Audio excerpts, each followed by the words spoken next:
Hey, welcome back to the shop. Hey, thought I'd step in the garage today.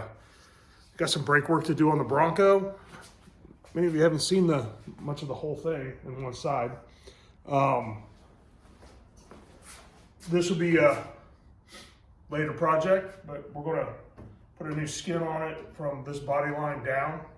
New buckets back here, new fenders, new inner fender wells. They weren't done as well as I thought they would be. There's actually space. This isn't welded completely together. And then when they cut the wheel well, they didn't cut the wheel well to match the fender. You can see it. See how it flexes in. It doesn't come here. So all the mud and stuff, right down into there. Rotted all this out. Found some Bondo. Guess we'll work with that when we get there. But today I'm going to do some brakes. The front brake calipers are sticking. I've got new lines. The rear ones, I got a new hose for that, new hose for both the fronts, and I'm going to re-flare a line that has broke. When I was trying to get it apart, as a lot of you know, when you work on rusty things, where the brake line goes to the fitting, they seize, so they don't want to turn. And what it ultimately does is break the tube. So I went and I purchased some new double flare adapters for my tubing flare tool, and I will be doing that. So what we're going to do is let me get started. Let me get some stuff together. We'll get you up in here and show you what I'm doing.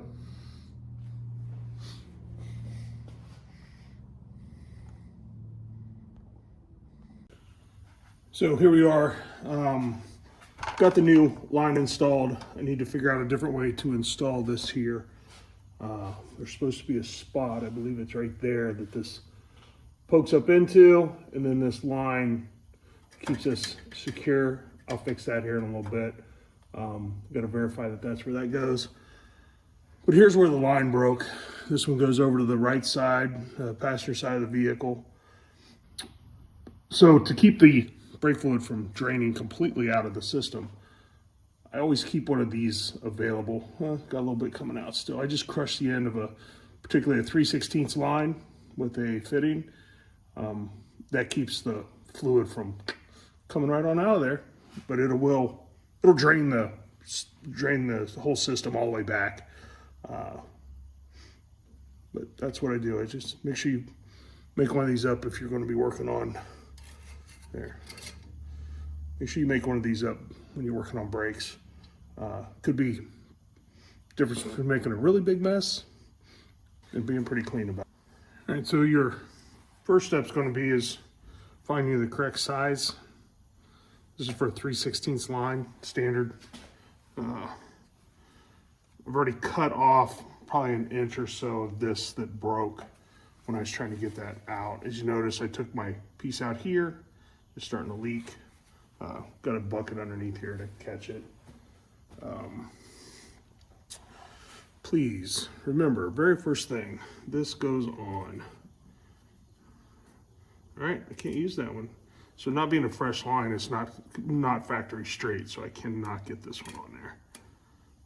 There's a little bit of let's see if I can get it over here. There's a little bit of a bend in there. Let me go see if I can find another one.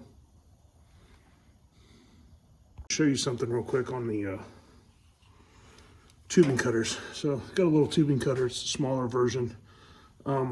If you look inside the tubing cutter on the wheels, there's a little spot right here on both sets of guide wheels. That is actually, so you can put that in there, and then you're cutting less of the tube off. Let me get it in here and show you. Got a little crooked, there we go.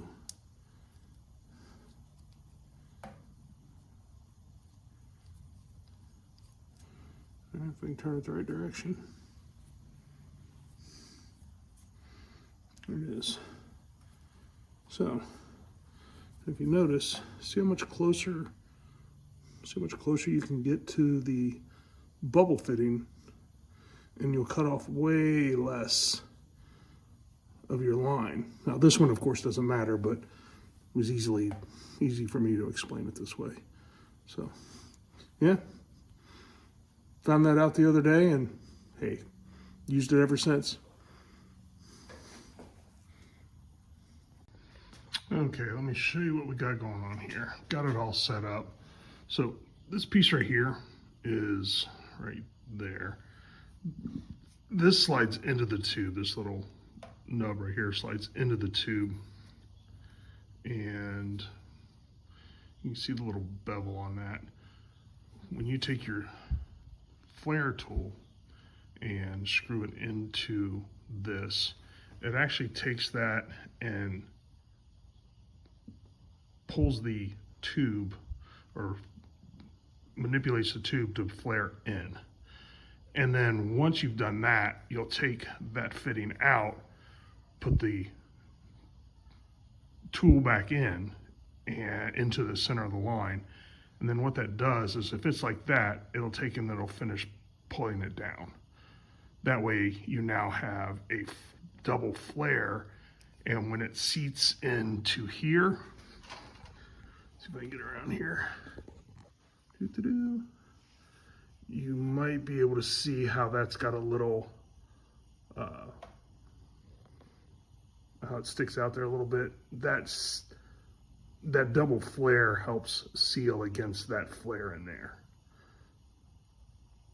Hopefully that looks as well as it does here. So, but yeah, so let's get the flare in and see if we can get that in there. Now, what I did do is I tried to use about 3/4-ish, maybe that's a little more, but of the fitting or of the adapter of the tubing sticking out of the tool. That way it gives it a chance to crush that down and begin my double flare. Yeah, let's see what we get. So let's get this flaring started.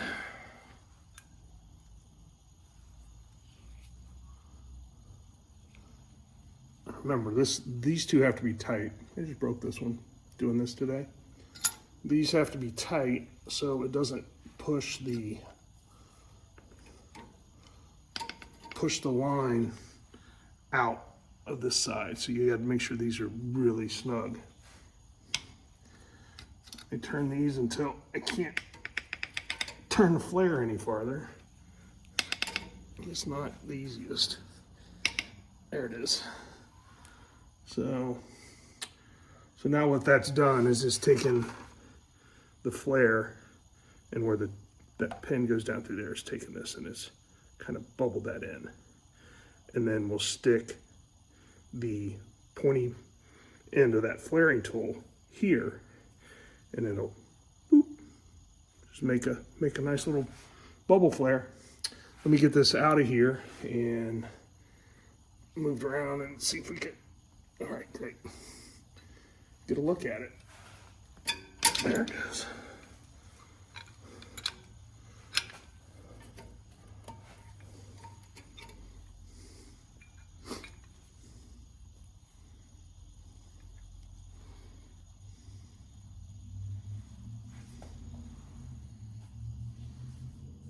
Okay, so this has pushed this down and bubbled this.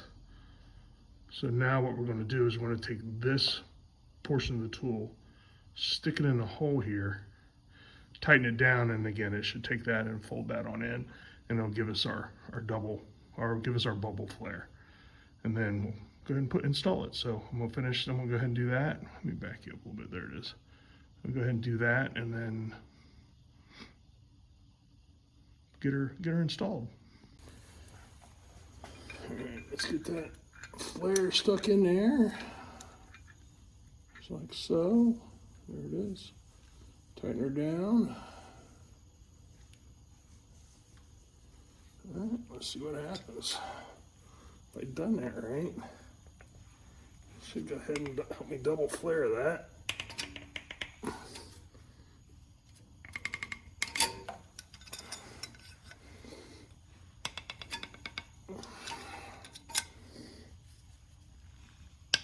All right, let's see what that's giving me. Blasted. They got such nice ones out there. I need to look into and invest in one of the nicer unit. But I have flared a lot of brake lines with this. Well, that's fair to middling. I think that'll do what we need it to do. I'll bring you over. Let's take a look at it. All right, so before I take it out, there's the fitting. It's flared in, so that should get me where I need to be. Let's see about getting this loose. I may not be able to do it with my hands. I need both hands to do it. Let's get her out of there and see where we see what we've accomplished. So hopefully we don't need to do this again, because one of my wing nuts is broke. I have to figure out a way to fix that. There we go. Let's get this loose. Get this one loosened up.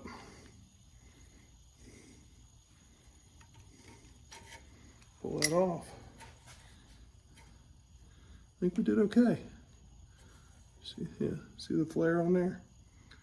It's not all wrinkled up. I think it looks pretty good. Now we got to get that to that in there.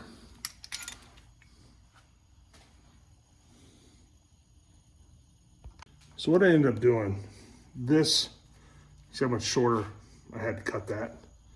Oh, there you go. You see how much shorter I had to cut that? It's probably 1.5 inches. So I need to figure out a way to get 1.5 inches of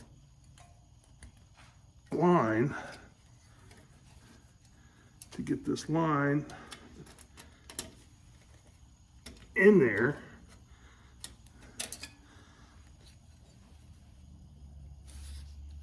There we go.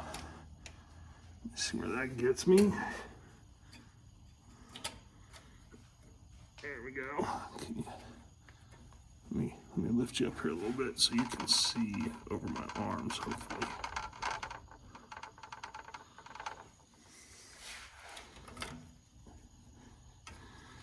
So we get her in there, get the nut started.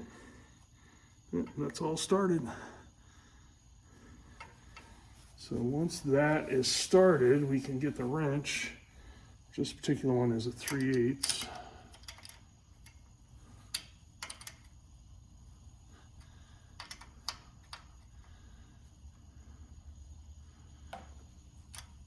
Put a little extra oomph on this one,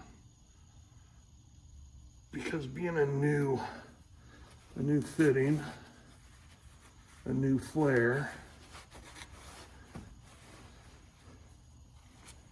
gotta make sure it seats in there where it needs to. So that's that. She's nice and snug. Once I get the other brake hoses repaired and fixed and everything back where it belongs, then I'll begin the bleeding process. Pretty much may have to do this to each, the front one and the passenger and driver's side front ones. They have one hose for each side. This one has a single hose here, just because straight axle. Tees off, goes to the wheel cylinders. But yeah, that is completed. We'll double check, make sure the lines are out of the way of the rear end here, so we don't have to fiddle fart around with the lines to get the rear end off, or rear end housing out of it, or the pan cover off of it. So thank you. You all be good. We'll catch up on the next one. Take care.